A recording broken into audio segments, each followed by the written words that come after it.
Brian McHill, one of the most sincere forms of respect is listening to what another has to say.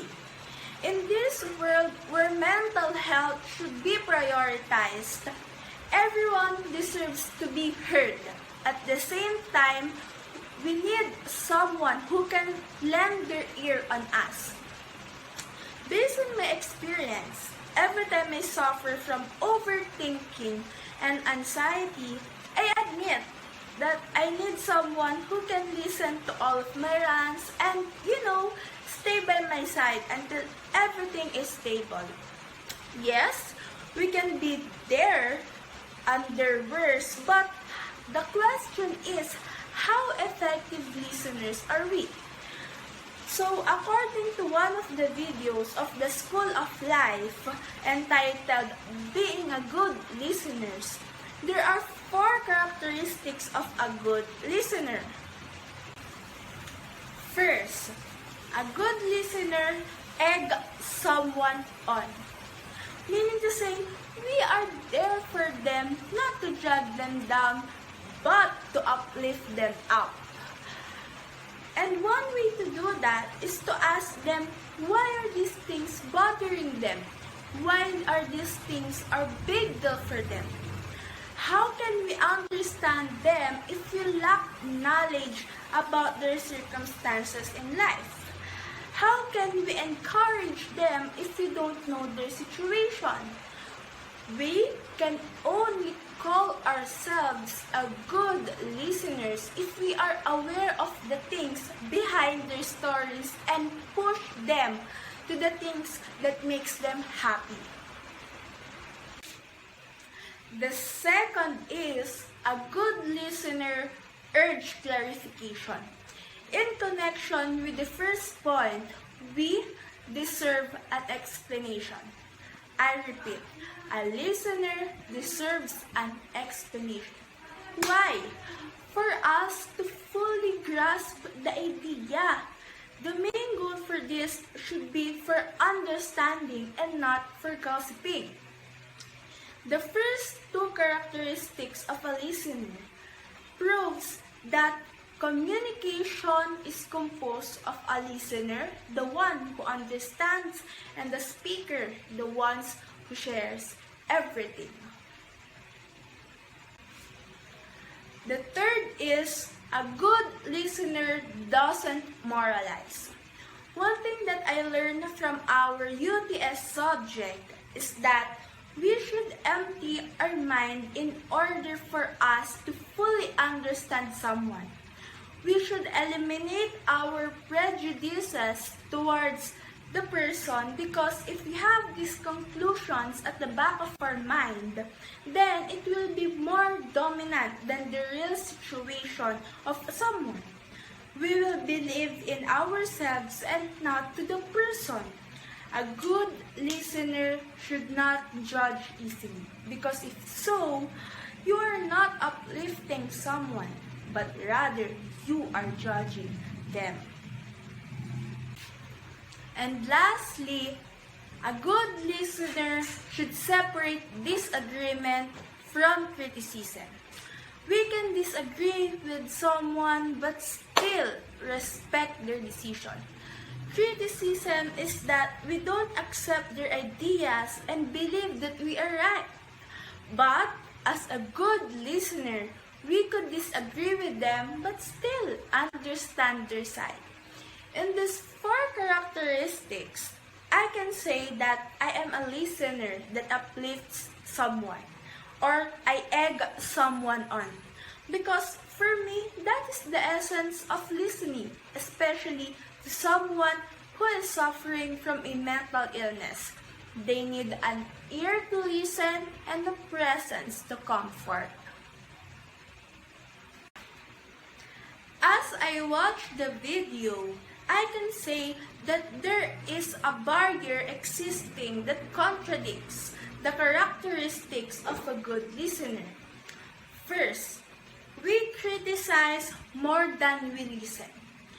These barriers usually occur when the listener is close-minded and cannot accept the fact that as a human being, we have different opinions and prejudices. I do believe in a Tagalog saying that pwede kang makinig pero hindi ka pwedeng makialam. You can listen and disagree with someone, but when it comes to decision making, you have no rights to control them. Second barrier, we judge easily. We cannot jump to a conclusion as we are not in the same shoes with them. In this barrier, the listener creates judgments at the back of their mind, such as, ang arte naman nito, or, ayan, buti nga sa'yo. No, we should not do this, because we will not be an effective listeners, but rather, we will end up judging them. The last barrier that I noticed in the video was, sometimes we just rely on the information that was given or shared with us. But for me, a good listener should have various questions on their mind for them to fully grasp the point of the speaker. Sometimes we are shy to interrogate someone, but I tell you, this information will help us to understand them. In these three barriers, I can say that being shy about asking for clarification is my weakness as a listener. Because sometimes other people think that if we are interrogating them, we are also gossiping, and I don't want to happen. With this, I ask first if is it okay for them if I ask a deeper question, or are they comfortable with this topic? Because let's admit that even we want to understand them further by listening to their ideas, to their rants, to their thoughts, there are still sensitive questions that they choose not to share with, and that's okay. We should respect the speaker's side too. If I were to ask what it takes to be a good listener, I can say that a good listener must ready to hear. H stands for a heart full of willingness. Because let's admit that even though we try to listen to our professors during lectures, we cannot understand all of those if the willingness on us is absent. E stands for enough education. As mentioned in the video, we lack education in terms of listening. We don't know how to listen because sometimes no one listens to us. We are beyond grateful because nowadays we have speech communication and oral communication subject that eventually introduce to us the concept of listening. A stands for appreciating everything. A good listener must know how to appreciate everything being shared to them.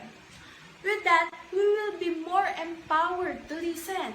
For example, in a class, if we don't appreciate the efforts of our instructors, then we will not be able to fully grasp the idea, even how hard they try to share knowledge to us. And lastly, R stands for reliable. If we are a good listeners, we are reliable enough, especially with the facts and important informations. Being reliable doesn't only develop knowledge, but also trust with other people. So, we need to remember the mnemonics here in order for us to be a good listener.